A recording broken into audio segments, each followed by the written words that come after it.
School of magic season 2 title समुद्री राक्षस। इन commander लेवलों के राक्षसों के परिणाम स्वरूप निश्चित रूप से बहुत सारे लोग हताहत होंगे। वेद ने निडर होकर सुझाव दिया। मुझे रहने दो, आखिरकार वे दोनों कमांडर लेवल के हैं, जियांग ने कहा। पहले हम देखेंगे कि यह कैसे होता है, वेद ने दूसरे विचार के बाद कहा। वास्तव में टीम को जोखिम में डालने का कोई कारण नहीं था। यह उल्लेख करने की आवश्यकता नहीं कि टीम के अधिकांश सदस्य अभी भी इंटरमीडिएट लेवल पर थे। जहां तक कि जिन लोगों ने एडवांस लेवल्स हासिल कर लिया था, वे भी एडवांस स्किलों को सुचारू रूप से डालने में असमर्थ थे। कमांडर लेवल के जीव उन्हें एक पल में मार डालेंगे।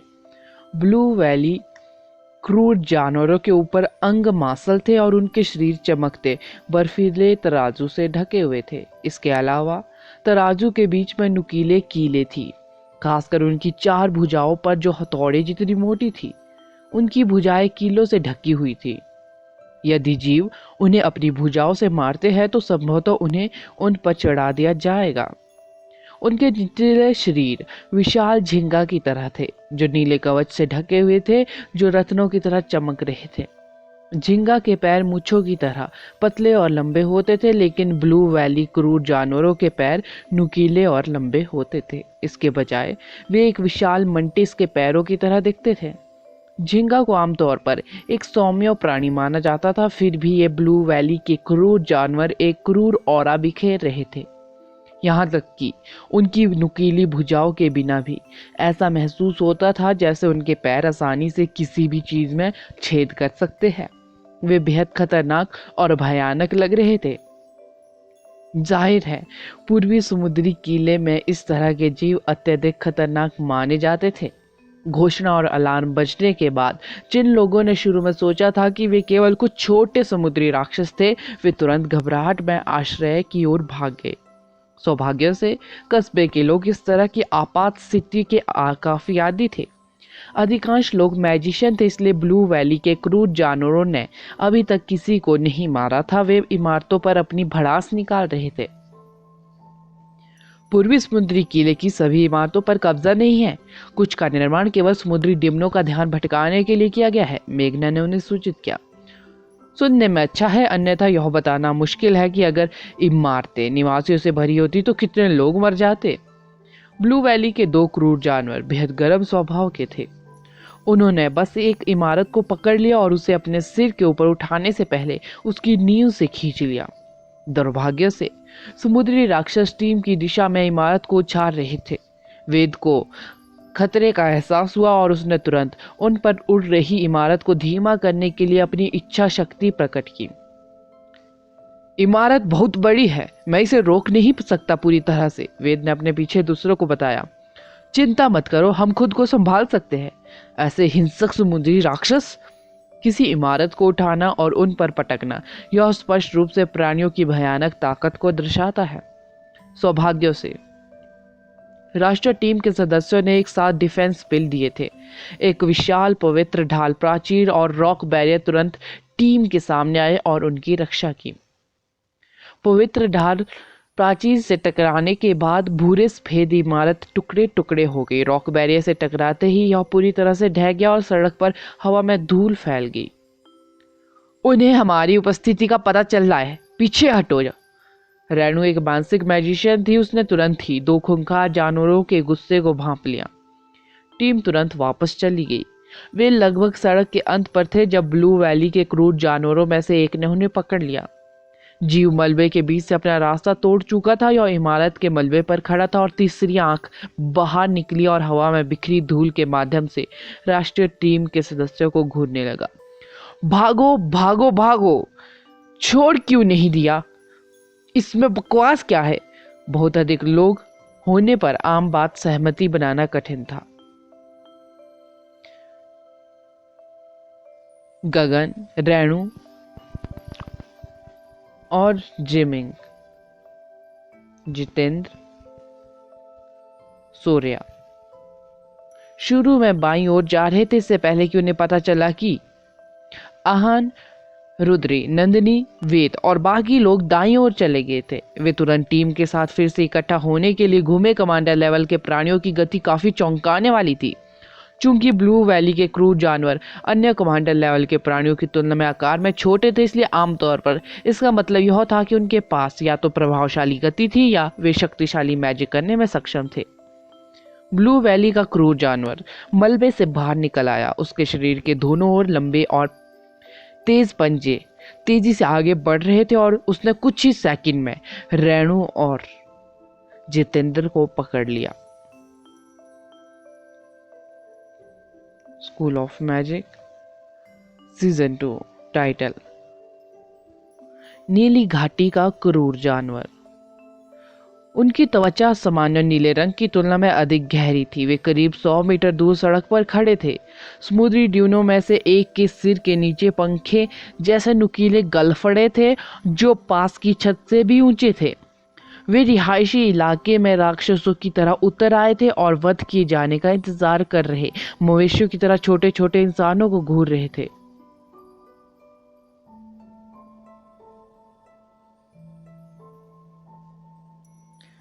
राक्षसों की कमजोरी। रेणु के पैर छोटे थे और कोई हरकत नहीं थी। जब टीम दौड़ रही होगी तो मानसिक मैजिशियन निश्चित रूप से पीछे रह जाएगा। जितेंद्र उसके बगल में था और उसमें एक सज्जन व्यक्ति के आचरण का पूरी तरह से अभाव था। वह अर्थ वेव के साथ भाग रहा था, फिर भी उसने उसी मैजिक से रेणु की मदद करने की जहमत नहीं उठाई। जल्द ही रेणु को उसके पीछे छोड़ दिया गया। बेवकूफो, तुम गधों के झुंड हो, यहाँ वापस आओ और मुझे बचाओ। अपनी जान बचाने के लिए भागते हुए रेणु ने श्राप दिया। उसने तुरंत अपने मैजिक बूट्स एक्टिवेट किए। फिर भी मैजिक इक्विपमेंट एक योद्धा लेवल के प्राणी से मुश्किल से ही आगे निकल सके। यह उसे कमांडर लेवल के ब्लू वैली क्रूर जानवरों से दूर भागने में मदद करने के लिए कहीं भी पर्याप्त नहीं थे। रेणु पर एक विशाल शैडो मंडरा रही थी। वह पहले से ही अपने पीछे के जीव की तीखी बदबू को सूंघ सकती थी। रेणु तुम्हारे पीछे, मेघना चिल्लाई। उनमें से केवल एक ही हमारा पीछा कर रहा है, वेद ने पूछा। हाँ, बस एक। युद्ध की तैयारी। वेद भी काफी लापरवाह किस्म का था। जब उसे एहसास हुआ कि केवल एक ब्लू वैली क्रूर जानवर उनका पीछा कर रहा है तो उसने दौड़ना बंद कर दिया।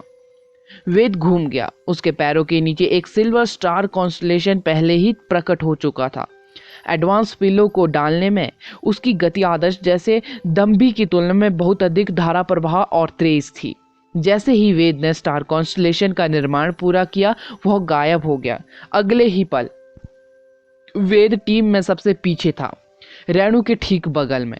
रेणु ने उसके स्तनों को पकड़ रखा था जो उसके दौड़ने पर बेतहाशा उछल रहे थे। वह आश्चर्यचकित रह गई जब उसने देखा कि अचानक से एक आदमी उसके पास आता हुआ दिखाई दिया।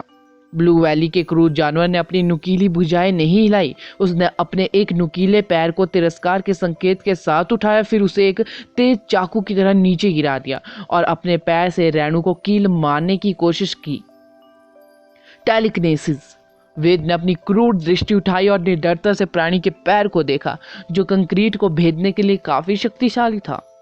उसकी घूरने से ब्लू वैली क्रूर जानवर के पैर पर बड़ा प्रतिरोध लगा। अंग हवा में आधा रुक गया, मानो प्राणी को इसे और नीचे धकेलने में परेशानी हो रही हो। क्या कैप्टन को इतना लापरवाह होना पड़ेगा? टीम ने पीछे मुड़कर देखा तो वेद प्राणी के सामने खड़ा था। उनका अपेक्षाकृत छोटा शरीर दृढ़ और शक्तिशाली था, मानो वह कमांडर लेवल के प्राणी के साथ मुकाबला कर रहे हो। रेणु को पता था कि वह करीबी मुकाबले में लड़ने के लिए सही नहीं है। वह बिना किसी हिचकिचाहट के तुरंत टीम के पास भाग आई। जब अन्य लोगों ने अपने कैप्टन को उलझते हुए देखा तो वे तुरंत युद्ध की मुद्रा में आ गए, खासकर जब उन्हें याद आया कि वेद ही टीम के सदस्यों के बीच इक्विपमेंट्स का आवंटन करेगा। वे तुरंत घूमे और ब्लू वैली के क्रूर जानवर से लड़े। जलते हुए खंबे, बर्फ की जंजीरें, लाइटनिंग के झटके, बवंडर के झोंके और डीमन लताएं सहित विभिन्न एलिमेंटों के स्पिलों के रूप में 1 दर्जन स्टार पैटर्न की चमक प्राणी पर डाली गई। जब एक टीम एक राक्षस प्राणी से लड़ रही थी तो टीम वर्क अविश्वसनीय रूप से महत्वपूर्ण था। एक ही लक्ष्यों पर विभिन्न एलिमेंटों के स्पिलों का संयोजित करने से प्रभाव उत्कृष्ट थे। जब सभी दिशाओं से स्पिलों का प्रहार किया गया तो अधिकांश डीमन प्राणियों का सिर घूमने लगता है। ऐसा कहा जा रहा है कि ब्लू वैली क्रूर जानवर को नुकसान पहुंचाना आसान नहीं था।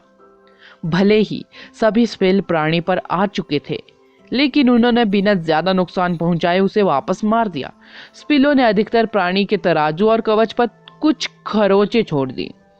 जिसके पास पॉइजन एलिमेंट है वह पहले प्राणी के उस कष्टप्रद कवच को नष्ट करने के लिए इसका उपयोग करे, अन्यथा हम अपनी सारी ऊर्जा खर्च करने पर भी प्राणी को कोई नुकसान नहीं पहुंचा पाएंगे। सूर्या चिल्लाया जब उसने देखा कि उसके स्पिल का केवल न्यूनतम प्रभाव था। जितेंद्र टीम में पॉइजन मैजिशियन था, वह टीम में सबसे पीछे खड़ा था। उसने अपना हाथ खोला और उसकी हथेली पर जहर की गुहिका दिखाई दी। छोटे छोटे जहरीले ततैये जहर की गुहा से धुएं की तरह उड़ गए। जहरी ततैया की चाल काफी धीमी थी। आखिरकार वे ब्लू वैली के क्रूर जानवर तक पहुंच गए, लेकिन वह प्राणी बेहद सतर्क था। उसने अपना मुंह खोला और दहाड़ा। गर्जना के कारण उच्च स्तर की आर्द्रता के साथ एक तेज और झोंका उत्पन्न हुआ। इसने विषैले ततैया के काले बादल को तुरंत चकनाचूर कर दिया। वह चीज काफी बुद्धिमान है। यह मैजिशियनों के खिलाफ लड़ाई में बहुत अनुभवी है, जितेंद्र ने कहा। अधिकांश छोटे जीव ततैया को आसानी से नजरअंदाज कर देते हैं, जिससे पॉइजन एलिमेंट अपने लक्ष्य को आश्चर्यचकित कर देता है। उनके आश्चर्य के लिए ब्लू वैली क्रूर जानवर ने इंटरमीडिएट स्पिलो को चकमा देने की जहमत नहीं उठाई। फिर भी जब वह करीब आया तो उसने जहरीले ततैये के झुंड को तुरंत चकनाचूर कर दिया। यह स्पष्ट था कि किसी ने पहले भी प्राणी पर इसी तरह की चाल का उपयोग किया था, इसलिए उसे एहसास हुआ कि पॉइजन एलिमेंट उसके मजबूत तराजू को भेदने में सक्षम था। यह हमारी ओर बढ़ रहा है, पीछे हट जाओ। वेद अपनी सीमा तक पहुंच गया था। जब उसने ब्लू वैली के क्रूर जानवर को एक बार फिर से उछलते हुए देखा तो उसने पलकें झपक दी। वेद की पलकें एक इमारत की छत पर गिरी जो लगभग 20 मीटर ऊंची थी। वह इस कोण से ब्लू वैली क्रूर जानवर का स्पष्ट दृश्य देखने में सक्षम था। पहले तो उसने इस पर ध्यान नहीं दिया, लेकिन दोबारा सोचने पर उसे एहसास हुआ कि कमांडर लेवल का प्राणी पूरी तरह से मोटे कवच से ढका हुआ था, सिवाय उसके सिर के जो पूरी तरह से खुला हुआ था। एक कमजोर बिंदु। वेद खुशी से अभिभूत था। जब वह ऊंचे स्थान पर चला गया तो उसे ब्लू वैली क्रूर जानवर की कमजोरी का पता चलने की उम्मीद नहीं थी। इसका सिर तराजू से नहीं ढका है। वेद ने तुरंत टीम के बाकी सदस्यों को जानकारी दी। नीली घाटी का क्रूर जानवर आगे बढ़ते हुए अपना रास्ता तोड़ रहा था। बाकी लोग तुरंत पास की संकरी गलियों में भाग गए। पूर्वी समुद्री किले में इमारतों का लेआउट सतह पर सरल दिखता था, लेकिन वास्तव में मैजिशियनों के पक्ष में था। विशाल इमारतें और उनके बीच की गलियां प्राणियों को आसानी से मैजिशियनों का पीछा करने से रोकती थी और उन प्राणियों के लिए बहुत अच्छा आश्रय प्रदान करती थी जो निकट दूरी की लड़ाई के लिए उपयुक्त नहीं थे। भाई, हम में से कोई भी उड़ नहीं सकता। इससे कोई फर्क नहीं पड़ता कि भले ही हमें पता हो कि इसकी कमजोरी कहाँ है, हम इसके सिर पर अटैक नहीं कर सकते। जियांग ने वेद पर चिल्लाते हुए कहता है, जहां से वो एक गली में छिप रहा था। हालांकि जैसे ही उसने वाक्य पूरा किया, ब्लू वैली के क्रूर जानवर ने गली के प्रवेश द्वार को अवरुद्ध कर दिया। इसकी आंख की पुतली ठीक संकरे रास्ते के नीचे की ओर देख रही थी। प्राणी ने उस गली में आने वाली रोशनी को पूरी तरह से बंद कर दिया जहां जियांग ने प्रवेश किया था। वह आदमी ठंडे पसीने से लथपथ था और अब उसके आसपास रुकने की हिम्मत नहीं हो रही थी। प्राणी की नजर में जियांग एक छोटे चूहे की तरह था जो एक छोटे से छेद में भाग गया था। सौभाग्य से इमारतें काफी ठोस थी, यहाँ तक कि कमांडर लेवल के प्राणी को भी उन्हें नष्ट करने के लिए कुछ समय की आवश्यकता होगी। ब्लू वैली का क्रूर जानवर अपना आपा खो रहा था। उसने संकरे रास्ते पर जबरदस्ती जाने की कोशिश करते हुए अपनी 4 भुजाओं को इमारतों से टकरा दिया। जियांग ने तुरंत उड़ान भरी और गली के दूसरी छोर की ओर भागा। अरे, इतना अद्भुत डिजाइन! जियांग जापानियों की बुद्धिमत्ता से प्रभावित हुआ जब उसने देखा कि ब्लू वैली का क्रूर जानवर इमारतों से बहुत बाधित था। जियांग, जियांग, उस तरह नहीं! जियांग ने ढहती इमारतों से पैदा हुई तेज आवाज के बीच किसी की चीख सुनी। क्या आप मुझे उस प्राणी के मुंह में घुसने के लिए कह रहे हैं? अगर मैं इस तरह नहीं दौड़ूंगा तो मैं भागूंगा, जियांग ने कहा, जो स्पष्ट रूप से दहशत में था। अगला एपिसोड जानने के लिए बने रहे मेरे चैनल के साथ। Thank you.